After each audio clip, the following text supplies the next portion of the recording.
Yeah, this is a continuation of the show that just ended. And we're doing them all, and when I say all, it's probably two in a piece, on Friday, 12/17/2021. Because of the Christmas holidays and because of COVID, Brother Omari thought it would make more sense to do these shows now so we don't get caught up, because we don't know how this new variant, this strand of COVID is going to affect people. So now we're going to do this. This is going to be a very short piece, and we're going to put a little emphasis on Christmas. And it's some presentations that will give you information. And just like anything else, people do with what they deal with. We giving you this information. You might know it or you might not. It ain't got nothing to do with nothing. Nobody trying to change your opinion or your belief. But it's information. All right, Brother Amar.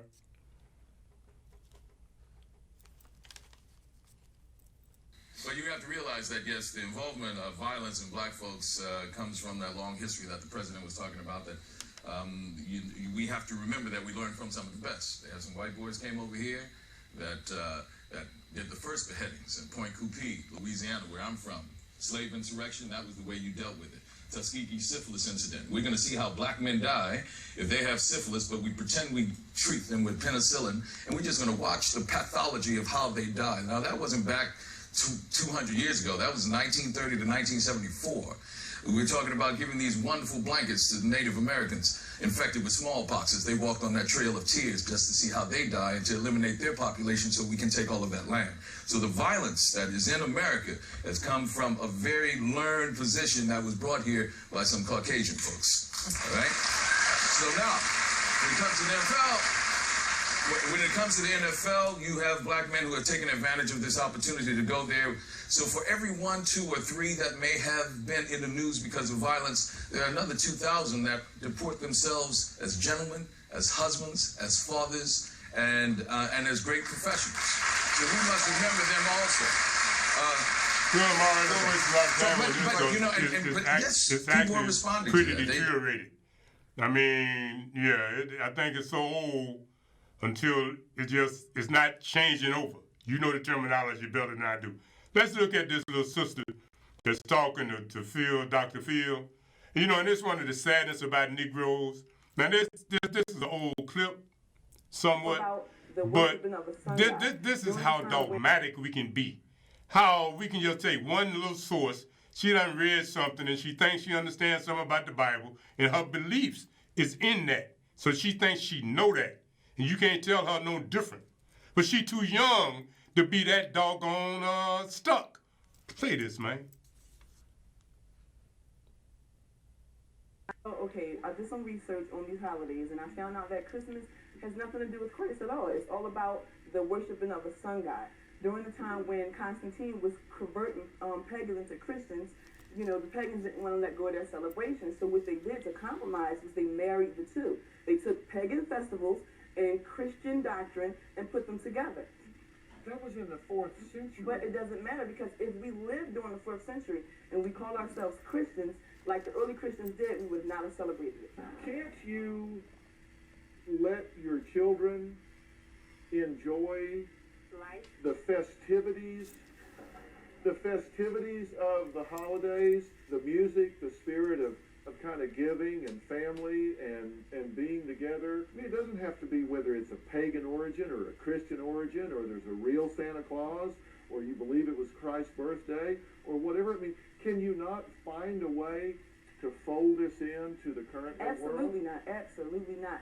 Because to me, it's a form of Satanism. If anybody know anything about pagans, they didn't believe in Christ. They didn't believe in God. So would you let your children go to a seance and conjure up spirits? Of course not.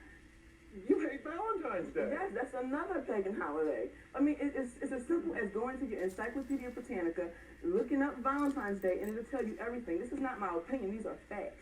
And if Christ was around, he would completely disagree with all these celebrations. I like to say that you can't turn pus into pudding. You can't change something into a good thing because it was never intended that way. Okay, you're saying that's a pus-filled holiday. Yes. I think that those who understand the true meaning of Christmas and continue to do it, your soul's going to be judged. This is going out to the people who are afraid during Judgment Day, who are afraid,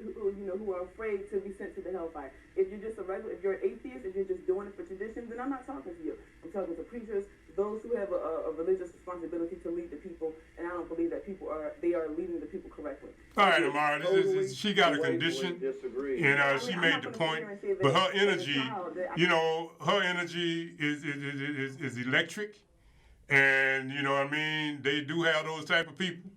Those are some of those people that be sort of fanatical about things.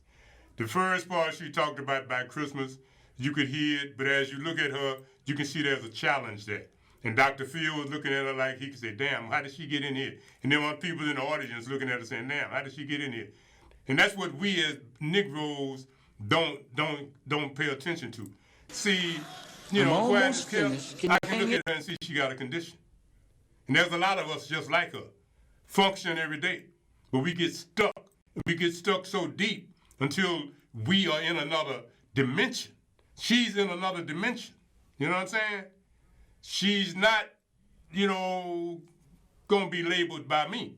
But she already know, and so do Dr. Field. All right, brother, now, we finna listen to Minister Farrakhan. It's got 2 clips. We'll see how the time go, but he gonna talk about Christmas. What he gonna say you might not like, but believe me, he ain't got no condition.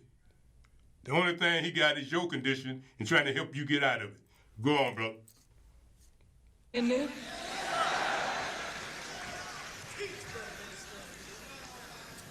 Moses lifted Israel up, and Nimrod came and broke the civilization of Moses. That's right. Nimrod is who you're really celebrating on the 25th day of December. You're not celebrating the birth of Jesus Christ. And if you are, you're making a mockery of it. You drink more alcohol on his birthday than any other day in the year. And you've turned the so-called birthday of Jesus Christ into a commercial feast of foolishness. Santa Claus has knocked Jesus out of the top spot.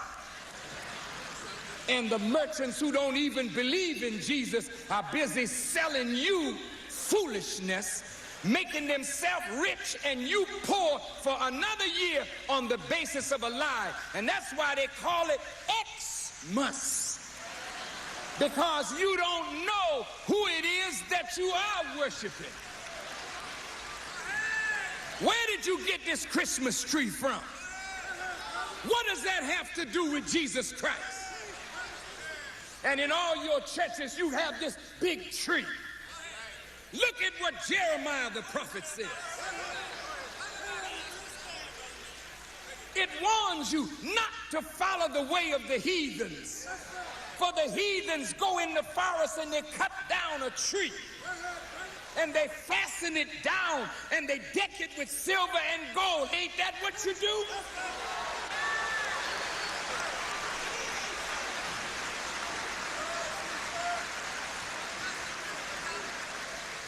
And when you try to tell the Christian that this is a heathen practice, they say, well, I don't care. My father did it, my mother did it, I'm gonna still do it. And you paying $10, $20, $30 for a tree. And then the tree dries up and burn you up in the house with your foolish self. Con Edison can't wait till Christmas comes to con you out of some more money with your lights burning.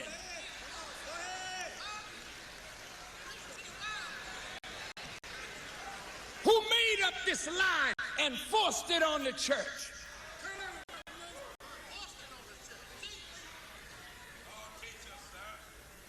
For 2,000 years,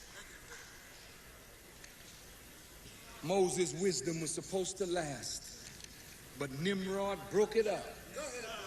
And Jesus was born in Palestine. And the darkness of the Caucasian people was such that they didn't want to hear his preaching. That's right.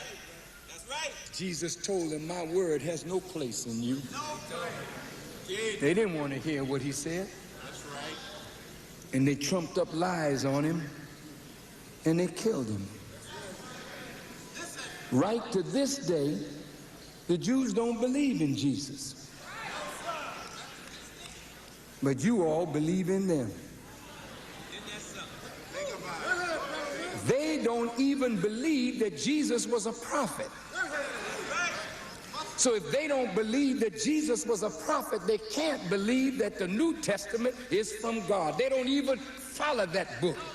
You know why? Because the New Testament is a book of forgiveness.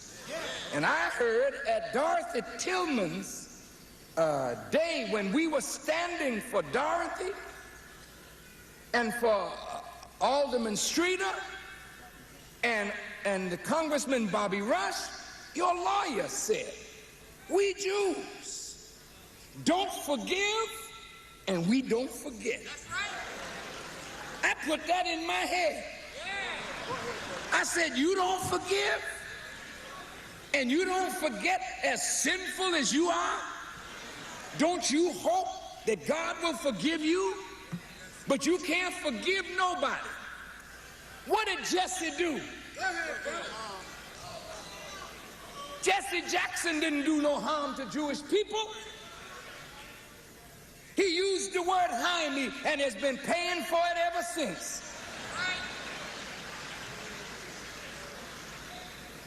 Jump, Jesse.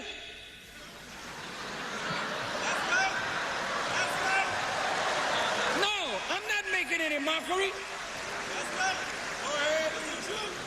He has done everything to show them that he is not a hater of Jews. And they still don't like him. He made a brilliant speech in Brussels to the World Congress of Jews. And they told him, fine speech. Go do that in Brooklyn among black people. And they told Reverend Jackson, according to what I read, the same thing that the rabbis told me. In order for you to get good relations with us, we got to have a track record on you. Meaning you can't say one good thing and do one good thing. You got to have a long history of doing good, and maybe then. How did I respond? You ought to know how I responded.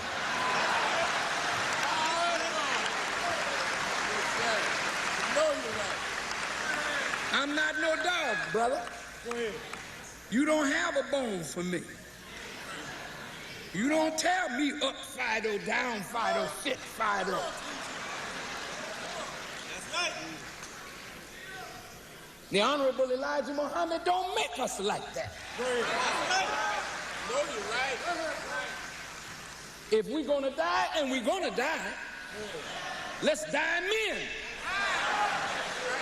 Don't die on your knees, begging somebody to recognize you. Stand up like men. And if we're gonna die, let's die like men, taking other men down with us.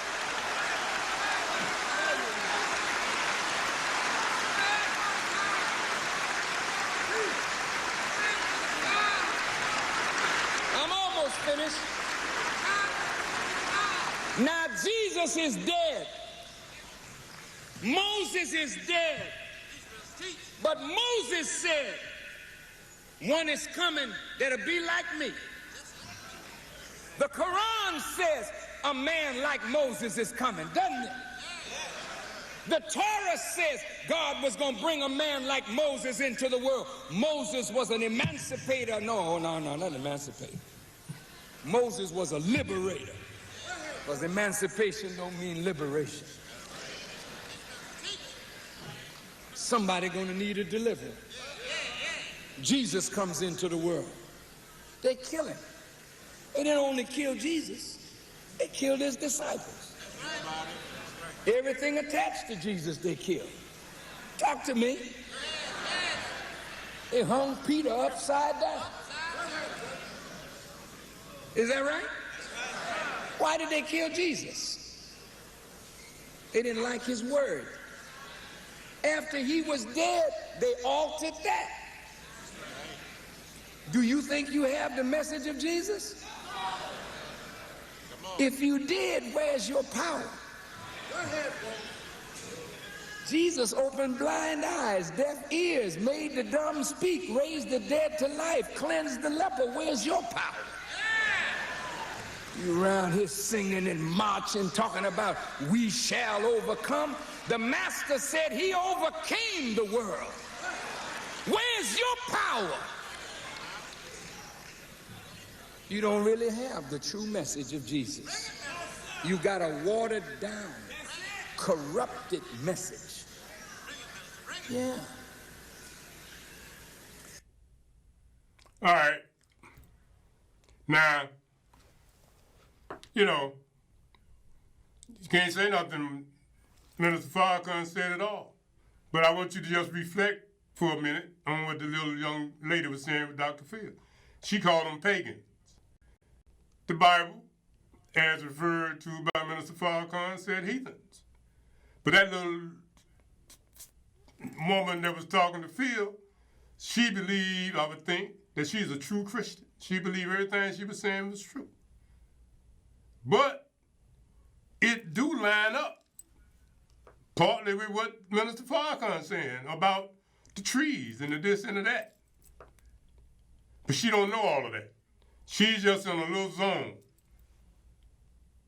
You know what I'm saying? And if you try to get her to listen to Minister Farrakhan, she'd probably be having some serious concerns about that. But she wasn't that far off as it relates to that.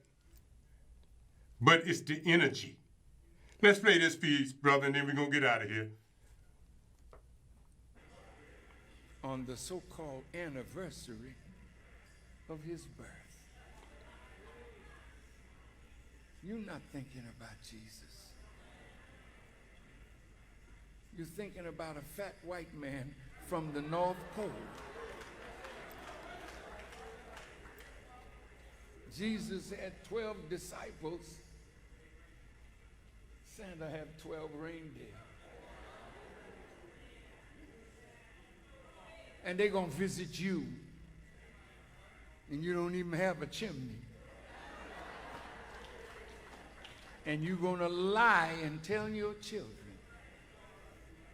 after you sacrifice your hard-earned money to go to Toys R Us and buy everything out, that this white man gave them what's under the tree. Jesus never told you go cut a tree down in my honor. That's pagan, heathen practice. Go read it for yourself. So this Christmas, don't put no tree in your house. That's what the heathen used to do. See the balls that they put on the Christmas tree? That's because they worship the sun, not the Son of God. All the candles that you put in your window that make the electric company happy, take them candles down. Put your money in your pocket. They don't believe in Jesus. They even stopped calling it Christmas, and they call it Xmas, because X in mathematics stands for the unknown. So if he's the way, the truth, and the life, why would you lie on his birthday? Telling your children that a big fat white man from the North Pole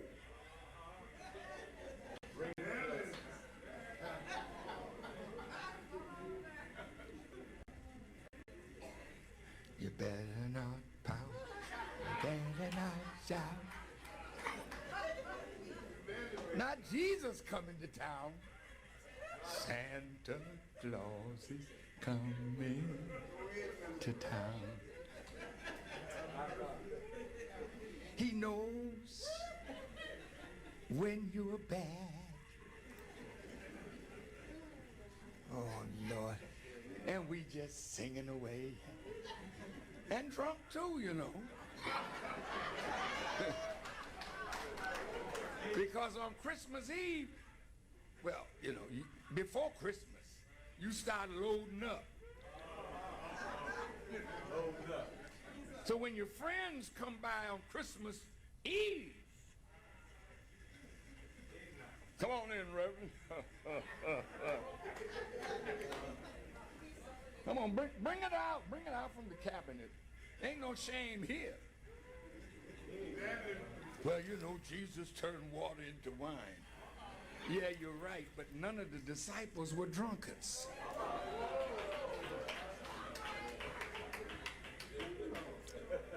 So I'm going to just take away all excuses for foolishness today. Because we do all of this in a pagan ritual in Jesus' name. Well, I got to go and get my tree. And I'm sure if you're a good Christian pastor, you're going to have a big one in the church. Oh, now find that in the Bible that Jesus said, get a tree in my name. Where's my Bible? I didn't bring it, but check Jeremiah, the 10th chapter, verses 1 through 5. He talks about the heathens. Are you a heathen? What is a heathen? A disrespecter of God. Oh, a heathen. Look at what the heathens do. They go in the forest. They cut down a tree. They bring it in the house. And then they deck it with silver and gold, and they nail it down so it won't move. This is what the heathens do. You know why the heathens do this? Because they don't know God. So how did you get heathen practices in your Christianity? No, I've got to say it. Here you got big holly wreath in the window and your lights. You done lit up the whole house. Edison is so happy.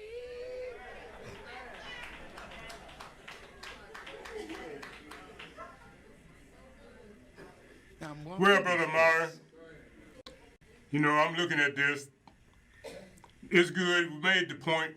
The winter and I saw Brother Manier and some other Crow members. And, you know, we did not have Crow's permission. I didn't even realize it was theirs until I just saw Brother Manier. You know, they might challenge it and it don't get to be played, but, you know, we meant no use or no intent of using it for any financial gain. We were passing information about Christmas, and that's that. So hopefully, Amara, they'll let it go. If not, cut it off where you can and do with as much of it as you can. And we'll probably lead off because before Christmas, we want this one played because we want to just keep people aware that it's all what it is. And, you know, when they talk about pagan and they talk about heathen, you know I don't agree with all that because I'm a pagan. That's what I remember when I was in the ministers' program in the nation. And then years later, I was downtown on Lake Street and State. And one of the other brothers that was a minister back in the day, he saw me and he said, you a pagan? Because I had all on my African stuff. And I looked at him, I said, yeah, I'm the same dude I used to be. But because he saw Africa, he called me a pagan. But dude, that don't make me a pagan. After all, Christianity started in Ethiopia. It started with Christians. Were they pagan? Were they heathens? I'm going to leave it alone until next time. Alafia, peace, and good health. We out.